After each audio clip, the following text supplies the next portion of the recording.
黄医师啊，请问这个喷雾器该用几%的生理食盐水？在我的那个鼻子系列里面，其实我有稍微跟大家讲一下，就是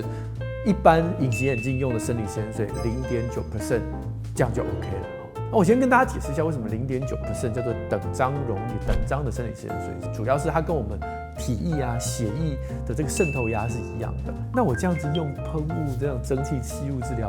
会不会有依赖性？而且看它这样吞云吐雾，会不会像吸毒一样哦？我觉得这妈妈非常有想象力哈。那答案当然是不会哈，但这不会的前提是你里面加的东西是生理食盐水。我们在家里面使用，大部分不会再加药物，所以用生理食盐水，它只是物理性的清洗，没有什么叫做依赖，或是就是以后就是成瘾，或者是以后不能再不用这样的状况。